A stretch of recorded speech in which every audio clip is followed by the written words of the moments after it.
It is a cold and gray and windy day today, but that is not going to stop me from heading out to the Weber Kettle so that I can smoke up a pair of chuck roasts and have those with some Scallion Garlic Mashed Potatoes.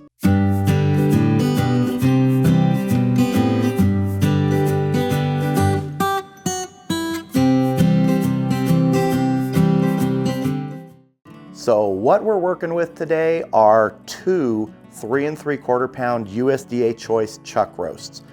Pretty good marbling in these, hope you can see that. And we're gonna get these rubbed up, get them out on the Weber Kettle. And the seasoning I'm gonna be using today is something I found on Amazon. I was just looking at some rubs and this one had good reviews and it looked nice. And once I got it and tasted it, I'm glad I got it. It's called Adkins Western Style Barbecue Seasoning. So what I'm gonna do is I'm just gonna move one of these out of the way here. And we're gonna rub these up one at a time. And chuck roasts like this, because they're so thick, you wanna make sure you get the sides.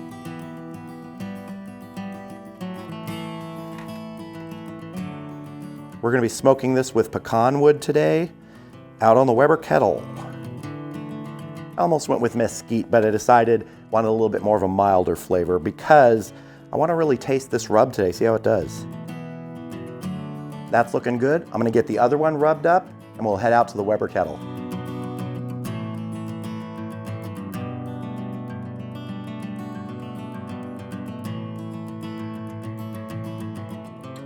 All right, so I have the Weber Kettle set up with the slow and sear, have some water in the water reservoir and just some foil to catch extra drippings, have my ambient temperature probe for the ThermalWorks smoke. Let's get these chuck roasts on.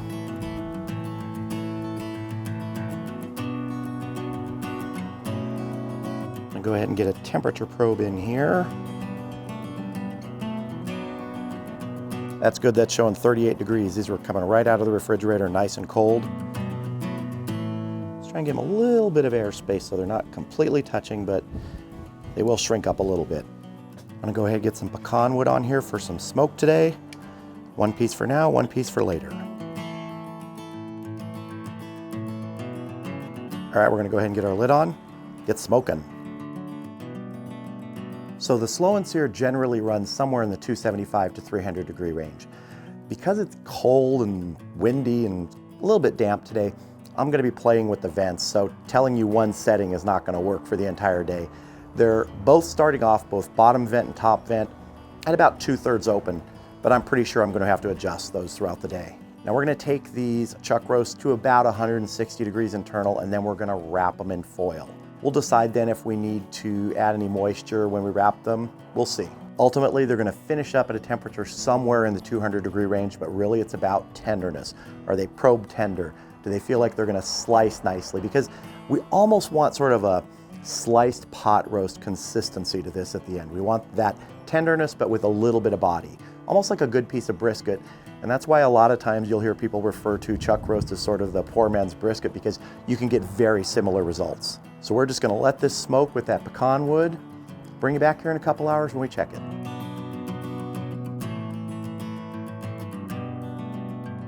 All right, we have just hit 160 internal here.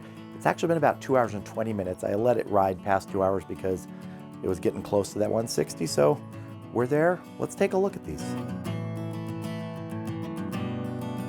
Oh yeah. Fantastic color on these. But if you can see there's a lot of moisture. We're not getting a ton of bark development.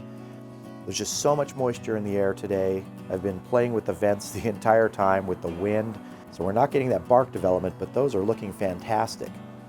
So now the decision is, do I want to wrap them or do I want to give them more time just in the open air, indirect? And I think I'm just going to let them go without wrapping them yet. So we'll see, we're at the stall range in that 150 to 160, so it's gonna move a little slower now. So I'm gonna take advantage of this opportunity and put another small piece of pecan on, just a small one. We're gonna let that go, generate some more smoke, get our lid on. I don't know, we'll check them maybe in another hour.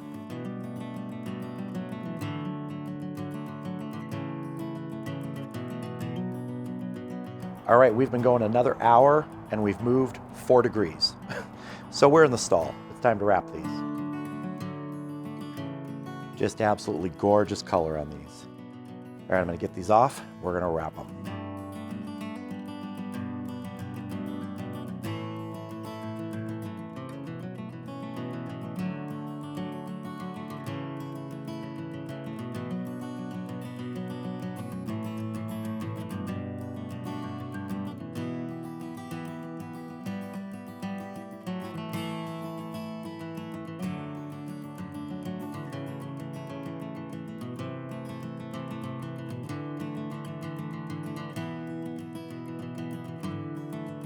All right, let's get our lid back on, let these finish cooking.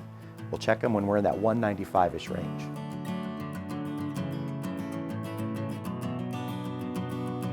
All right, we are just about 4.5 hours into this cook. We hit 197 internal, kettle temps at 302, which is in that upper range that the slow and sear seems to like, that 275 to 300. So let's go ahead and give a tenderness check. And if they're ready, we're gonna go ahead and wrap them in another layer of foil, put them in a towel, and get them in a cooler. And I'm just gonna probe these in a couple places to see how tender we are. I'm not worried about temperature here.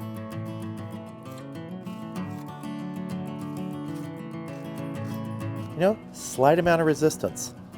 I'm gonna let these go a little while longer. Let's take it past 200, maybe to 205 range. All right, we are at 205 internal. Let's give this another check.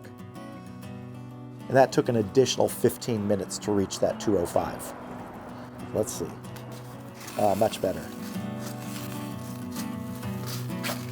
All right, it is time to wrap these in another layer of foil, transfer them to a cooler, wrapped in a towel.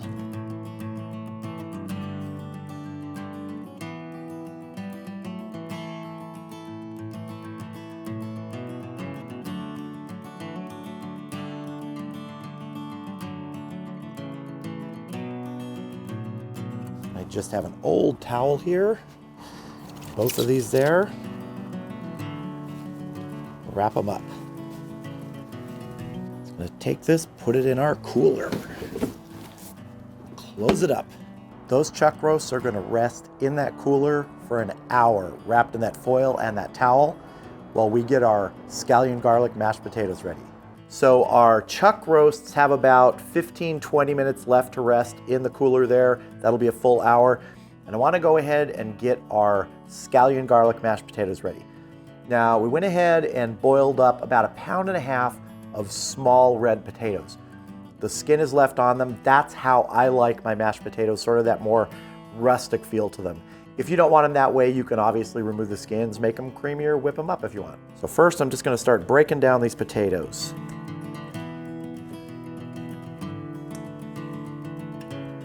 To this, I'm gonna add 2 tablespoons of butter. Now I'm gonna add milk. This is whole milk, and it's been heated in the microwave for maybe 30-45 seconds, just till it's warmed. And we're not gonna use all of this. I have a 1/2 cup ready, but we'll see how much we need to get these at the consistency we want. So I'm gonna pour about half of this, so maybe a 1/4 cup first. And now we're gonna keep mashing here. After I've got the sort of huge lumps broken down here, I'm gonna switch to a spoon for a little bit. So right now I just wanna sort of really try and mix these up and make sure the butter's all melted, no more chunks of it, and decide how much more milk I wanna add. I think I'm gonna add a little bit more milk, not a whole lot. Maybe about half of the 1/4 cup left. To this, I'm gonna add a tablespoon of minced garlic, and a 1/4 cup of finely chopped scallions. And we're gonna mix this up now. Make sure we get that garlic distributed in there. Gonna add some freshly ground salt and freshly ground black pepper. This is just to taste, so really it's as much as you want. You're probably gonna end up putting about at least a 1/2 teaspoon of salt and maybe a teaspoon or 1/2 teaspoon of pepper. I like a lot of pepper. Mix this up. Now let me give it a little taste here to see if we need to adjust for any more salt or pepper.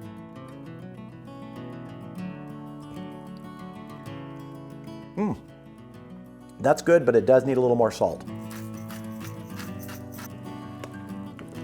All right, we're gonna set these aside, keep them warm, and we're gonna move on to our chuck roast. All right, here is one of our chuck roasts. The other one is still wrapped in the foil. I'm gonna use that for something else. But the best way with this is just to sort of cut into it and see how we did. So I'm just gonna go straight down the middle here. We got to cross these veins of fat here and everything. Let's see. Hey, looks good. Nice and juicy in there. Good little smoke ring on there. Let's take a slice. We got a mini juice-a-lanch happening. This is looking good. Ooh, makes me want to just take a little piece and taste right now, like a cheater taste before everything's together. Let's see. Oh, that cheater taste was worth it. Really nice. That rub's really coming through on that. I like that. All right, I'm gonna go ahead and cut up some more slices. We're gonna plate some of this up with our mashed potatoes, and then we're gonna have a taste. All right, here is our plate of smoked chuck roast with scallion garlic mashed potatoes. I could go on and say blah, blah, blah, blah, blah, but come on, look at it. It's time to taste. I am just gonna cut some pieces of this chuck roast, and you can cut it with just a table knife, a butter knife. It's that tender, you can pull it apart. I'm gonna go for just a piece of the chuck roast first. I know I already had the cheater taste, but let's try another one. Really tender. Letting chuck roast go to that 195 and above is sort of that range, but you still have to probe it for tenderness to really tell you if it's done and if it's at that level of tenderness, which is gonna give you these results. And I'm happy with this. Now for some scallion garlic mashed potatoes. Let's see. It's sort of that mix of creaminess and rustic potatoes.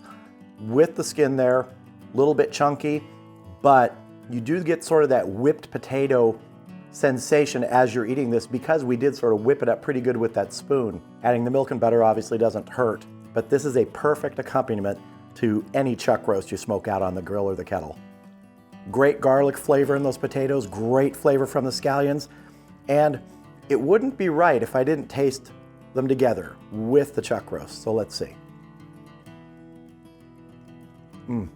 This is just a satisfying meal. It's gonna fill you up, it's gonna warm you up. It's not light. If you're looking for that, this is not the meal for you, but it sure does taste good.